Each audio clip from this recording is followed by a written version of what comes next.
Hello and welcome to the programme which brings together columnists on UK newspapers, BBC specialists and the international journalists who write, blog and broadcast from the Dateline London. This week, party blues for British Conservatives. How much trouble is Boris Johnson now in? And Joe Biden says defending democracy is the defining challenge of our time. But does Vladimir Putin believe him? To discuss those topics, we're joined by Michael Goldfarb, who's been a foreign correspondent for National Public Radio in the United States. His blog is called The First Rough Draft of History. The much-travelled Ian Birrell, who writes for the Mail on Sunday, and Damien Grammaticus, who's been based in the past in Beijing, Brussels and Delhi, and is now a political correspondent at Westminster, is here in the studio. Welcome to all of you. It's lovely to have you with us here this very interesting weekend, certainly in terms of British domestic politics. Let's begin there.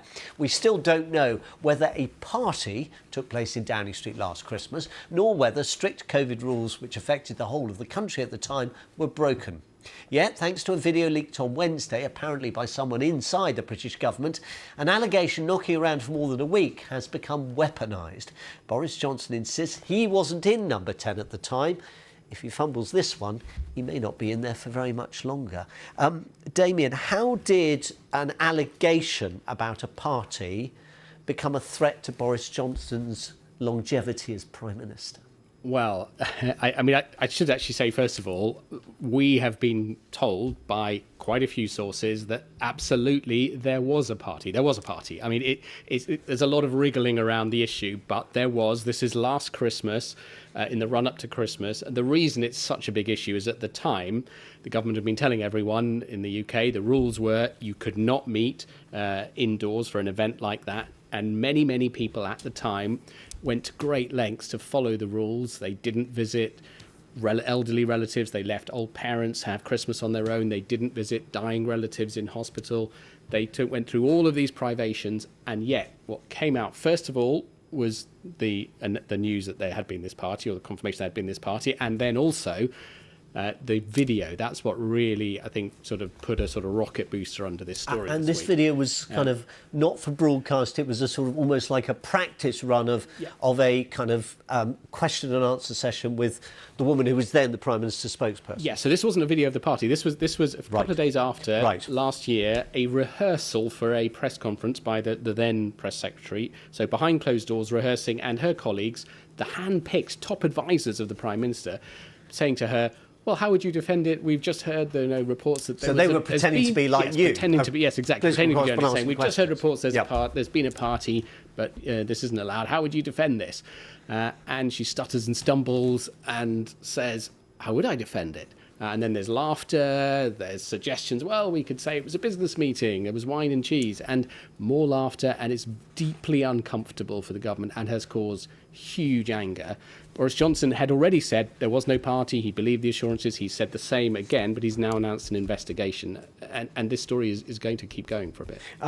Ian, everyone who knows Boris Johnson suggests his strength, his communication, particularly of ideas and policies, not necessarily in understanding detail. Has that now become a liability for him in a way it hasn't appeared to be in the past, do you think?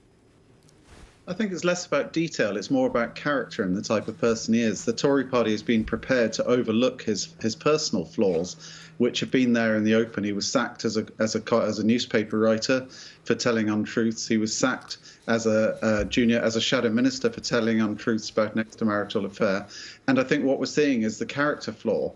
And there comes a point in any prime ministership when they go into a tailspin and the strengths become the weaknesses. And the big question is whether that's what we're seeing, whether these incidents with the party, whether with also the wallpaper gate that's been known, the doing up of his flat where he appears to have told an untruth to the people investigating it. The question is whether these are now going to turn all the things which the Tory party bought into, which was that he was an election winner. If he becomes an election loser, and the very things which made him strong as a candidate and connecting with people, his character, his jovial nature, his jokes, etc., become a weakness because it seems like he's flippant and not up to the job, well, then it's a really dangerous point for the Tory party. And of course, there's a big by-election coming up. And if they were to lose that, then I think the letters would be flying in demanding a new leadership contest, because, as we know, the Tory party is ruthless in jettisoning leaders when they think they're not going to win elections. Yeah, quite a few Tory leaders have bitten the dust over the last 30 years, starting with Margaret Thatcher. Damien, just come back on one other thing. Ian talked there about, detail and truth. Let's not find another word for it. It's whether you tell the truth or not. The bit about the party is about the reassurances he got from staff, but there's an extra complication because there's a story about what the Prime Minister said he knew to somebody rather important and independent, looking into the redecoration of basically the flat he lives in above the office. Yes, so this has also blown up this week, and this potentially, I think, poses a significant problem. So he was investigated by, he has an advisor on standards who looked into this whole matter earlier in the year. This is somebody who used to work for the Queen. Lord Guy, yes, he used to work for the Queen, brought in by Boris Johnson, had to look into this because there were questions swirling around. How was this refurbishment paid for? We know now that it cost over £100,000, $150,000.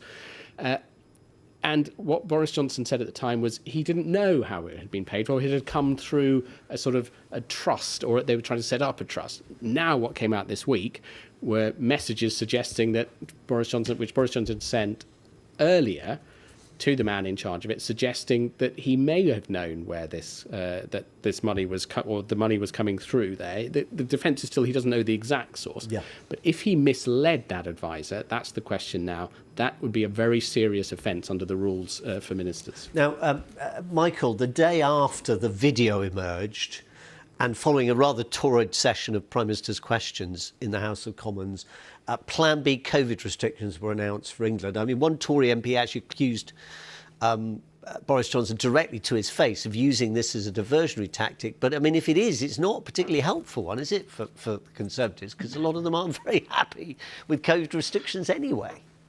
Well, I mean, this is where reality trumps the very real farcical nature of this particular government. I mean, we can all have a chuckle as Boris unravels in precisely the way anyone who pays the remotest amount of attention to politics in this country, not just the Westminster Village, knew was likely to happen. I mean, he's a remarkably successful person in politics in that I don't think he actually hides who he is. He comes on as a buffoon. You know that his word is not worth anything, and yet he still manages to rise and rise and rise. But the pandemic is real. The pandemic is real, and it's a tragedy. And the state of the Tory party is real. And before the Partygate bubbled up again, you would still have had these same backbenchers who, are a perfect match for the hardcore Brexiteers, the so-called libertarian Tories, who would say, with the arrival of Omicron and its really rapid increase, well, we can't have a lockdown. We can't have a plan B. We've been through this. It's just with us. We'll have to live with it. Much of the country has 3 vaccinations now. What more can you do? So, I mean, I think that whoever sent that, whatever senior Tory sent that about Boris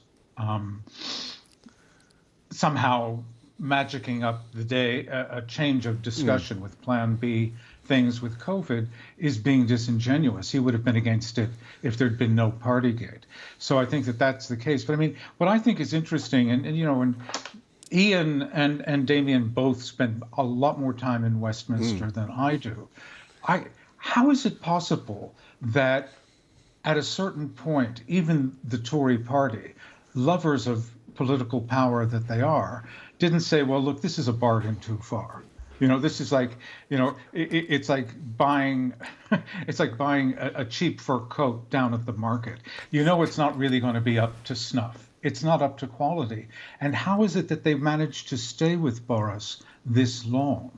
Because I think it says much more about the governing party than it does even about the man himself. And I think it also says a lot about their voters. I mean, in 2019, when he won this 80-seat majority, maybe Ian can explain it, people voted for him knowing full well what his flaws were. and whether they would suit the office of prime minister. And yet they voted for him. They knew it wasn't a fur coat, Ian, but they liked it just the same, and they wanted to wrap themselves in it. I suppose after Dominic Cummings and the controversy over his trip to Barnard Castle, Matt Hancock and his embrace with an aide when people were supposed to socially distance that led to his resignation as health secretary, and now this business over the party. I mean, is it looking more Thetan, or do you think the public will happily wrap themselves in the Boris Johnson comfort once again? Well, the polls would indicate that the moths are eating very fast at the moment, to stretch the analogy well past where it should have gone. Sorry, that's my fault. No, that's fine. But the polls are showing there's been a very fast downturn in public faith in Boris Johnson, and that the Tory party has suddenly slid to between 6 and 9 points behind Labour. And interestingly, this also comes at a time when the Labour Party under Sir Keir Starmer has just reshuffled and put, I think, a much more impressive group of individuals into the top jobs who, for the first time, really since Jeremy Corbyn took over the party, look as though they could be an alternative group of individuals in government. And also this plays well to Sir Keir Starmer, who is the exact opposite of Boris Johnson. He's not a jolly guy cracking jokes the whole time. He's a serious guy, but he has the lawyer's background as a former head of the Criminal Prosecution Service. And it's played quite well for him to be able to forensically take apart some of these things. So I think that's why it's dangerous that if suddenly people are seeing the reality of Boris Johnson, the Tory party is panicking because they've made a Faustian pact to get through Brexit, to win an election with someone that most of them knew was not suited to the top job. Then along came the pandemic, exposing how he was not suited to the top job. And now I think, I've spoken to Tory MPs who are extraordinarily concerned, and some believe and some hope that Boris Johnson will be replaced pretty shortly after Christmas. Ian, thank you very much. Thank you all very much. Now, let's move on. On Friday, Germany's Chancellor Olaf Scholz travelled to Paris and to Brussels, in part to discuss the 7-year-long standoff with Moscow over Ukraine. President Joe Biden spoke to the leaders in Germany, France, Italy and the UK this week before his 2-hour-long conference call with Vladimir Putin. The Russian president insisted the thousands of troops he stationed close to the border are no threat to anyone. The United States and its allies see things differently. A casualty could be Nord Stream 2, the now completed gas pipeline between Germany and Russia. Ian, does Olaf Scholz have an opportunity, do you think, to reset relations with Russia at this point? Well, he's certainly in an interesting position. The coalition agreement that he signed talks in quite strong terms about Russia. It stands up very firmly for the Belarus opposition in calling for new elections. It stands up saying there shouldn't be Russian intervention in Belarus. It stands up very firmly in favour of the territorial integrity of the Ukraine. So that is interesting. And the Greens, as we know, take a slightly harder line than a lot of German parties or politicians on foreign affairs, on things like China and Russia. Time will tell, of course. Merkel was really interesting, I think, in the way she approached Russia. She took over just after the Iraq debacle, when Germany had sided with France and Russia in opposing the Iraq war. And she spoke Russian, of course. She came from an East German sort of Soviet allied background, and so was skeptical about the country. And I think she's ploughed a very interesting furrow in that she has moved back into the Atlantic Alliance. At the same time, she opposed the extension of NATO to the Ukraine. She flew to, and if you remember, to go and try and settle the situation in Donbass in 2015, personally took a lead on that. But equally, she was presented with Nord Stream. Now, of course, it's interesting that she was presented with it by her predecessor, who came from the new Chancellor's party and is now the guy behind, scandalously took Putin's money to push the Nord Stream project and push the whole system that Russia is using to try and extend its energy control over Europe. And the time will tell, really, where we go on this. But so much depends on what's really going to happen in Ukraine. Will Lukashenko in Belarus keep using migrants as a weapon to unsettle neighbours such as Poland, Lithuania, Latvia? Because a lot of those people want to come into Germany. And I've been in Germany in the last few weeks to look both at Nord Stream and to look at these. I've been in Belarus, to Poland, to Lithuania. And, it's a very powerful weapon, this migration issue that is being exploited. So I think we've just got to wait and see how events go to really see where the new German Chancellor stands on these things. But it's a very fraught time for him to come to power in terms of these issues. And it's certainly probably going to test him more than anything. Michael, why is the US opposed to Nord Stream 2 in particular, and opposed but not prepared to impose sanctions on it? Well, I think that Biden is taking a step-by-step approach here, and I think what's interesting is this whole story began to bubble up about a week ago, when, in the classic way, unattributed briefings to the Washington Post said Russia has this massive buildup going on the border with Ukraine, and we've had a very rapid couple of days of diplomacy, and I think that was kind of forcing the issue into the public domain. And I think that's sort of what Joe Biden is, what his approach is, frankly.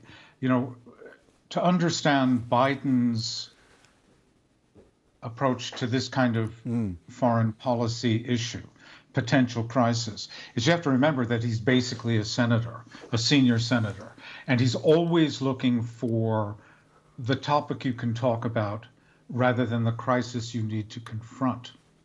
So I think that he's looking to see where are the areas we can talk about. It's interesting you say that, because on Friday, again, he was talking about gasoline prices in the United States, which is a good, solid domestic policy issue. I mean, they worry about fuel everywhere, of course, and in Europe, the Germans, of course, are worried about gas supplies, not gasoline, but gas supplies, and that's why they've supported Nord Stream. But I mean, the Republicans, at least in the Senate, seem pretty determined that something should be done about that, because they clearly see it as an advantage for Russia that might make Germany and others more malleable.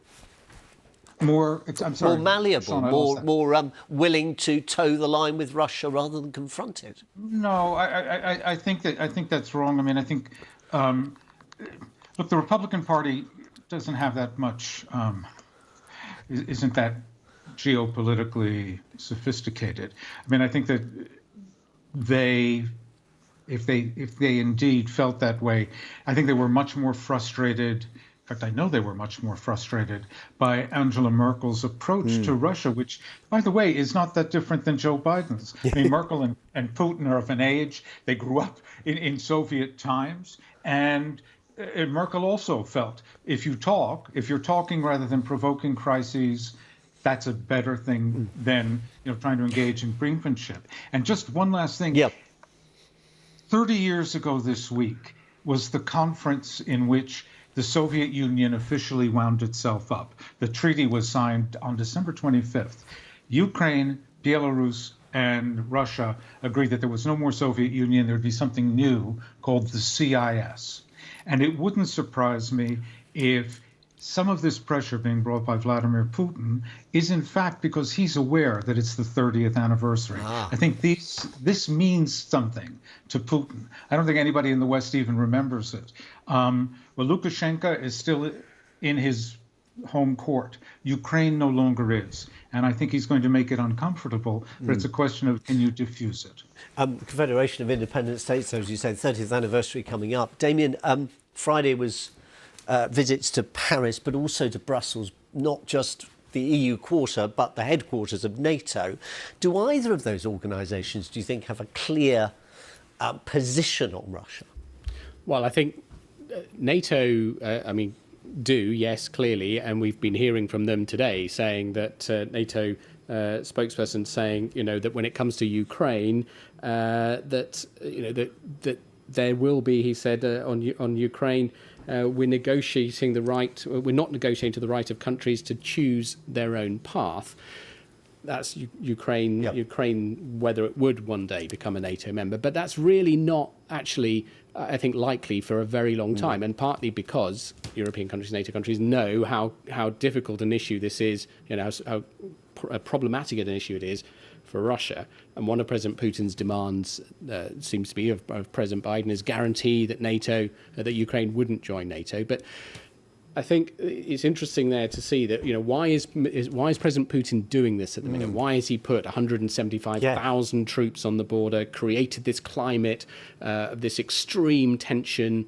Deliberately, apparently, ratcheting things up. Yeah. Yes. One possibility, yes, that if you take it at face value, his concerns about NATO, but ambassadors who were there before, former ambassadors involved in discussions, say this wasn't an issue. This idea in other words, wasn't that bothered about it because he didn't think it was going to happen. The idea that Russia feels threatened is actually, or was not borne out by their discussions. Actually, the country that's threatened is Ukraine by those Russian forces, by Russian support in eastern Ukraine for the separatists there, the men and material that have flooded in, the so-called green men and all the rest of it in Crimea, in eastern Ukraine as well, in the areas of the Donbass there. So at this moment, but possibly why Putin might do this at this moment, comes back to some of the things Ian was saying. Europe is in a position where Germany has a new chancellor. Angela Merkel used to lead the European response. She fronted it. There's a moment of flux in Europe. France is heading for elections. Maybe that's what there's Russia a moment of seizing weakness that President Putin can perhaps try to exploit. Good. One last very brief point, Ian, and we're tight for time. Just a last thought on this. Effectively, Joe Biden signalled he won't send in troops to defend Ukraine if it's threatened. He has. We know that presumably NATO won't defend it because Ukraine isn't a member of NATO. I mean, Putin seems to have got stuff. Got a summit, first of all, when he did this earlier in the year. He's then got a promise from Biden to have meetings with NATO leaders. I mean, has Putin given anything? Because he seems to rather have been driving this process. No, nothing at all. Putin has got away with annexing sovereign Ukrainian territory, Crimea. He's got away with effectively annexing 2 regions of eastern Ukraine. The worry is, I mean, we know with Putin one thing, which is that he is very good at exploiting other people's weakness. He's a very good tactician. And at the moment, there's a president who's not going to do anything militarily. And there's weakness in the 3 major powers in Europe: Germany with a new government, Britain with a government in meltdown, and France with an election coming up. So that is an opportunity. But what we don't know with Putin is really his own state of mind. He's been in power now for 21 years. He has eliminated all opposition. He's surrounded by yes men. And, the question, I guess, is really, after the Orthodox New Year, is he really going to do something and invade? And because he knows that there won't be a military response from the West. Fascinating questions. There were sanctions after Crimea, but they didn't last all that long. Really interesting discussion. We will watch this space. Now, chance for all of you to mark our cards about something you don't think has had enough attention. We're tight for time, but Michael first.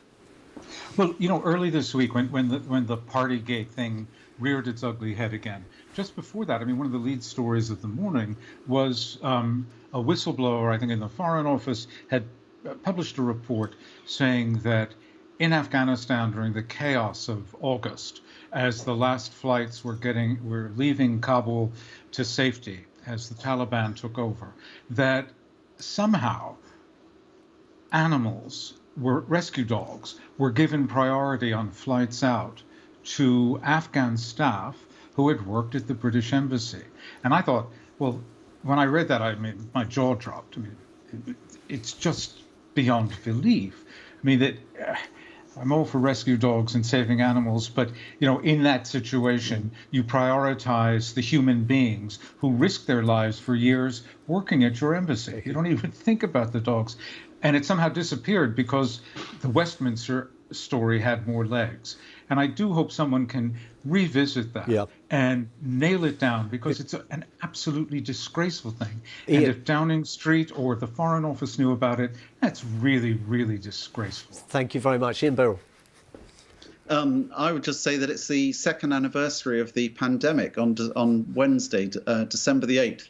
Was, if you believe China and believe the official World Health Organization narrative, that was the date that the first person, Mr. Chen, a 41-year-old accountant in Wuhan, fell ill with the disease. In fact, of course, what it really shows is the duplicity of China and the complicity of both the World Health Organization and a lot of the scientific establishment. Thank you. Because we know very clearly that that's a flawed narrative, and that there are cases documented going back to middle of November. So really, it raises the questions as to why China has been allowed to get off the hook for lying and deceiving people over the origins of the pandemic. Ian, thank you very much. Damien, finally.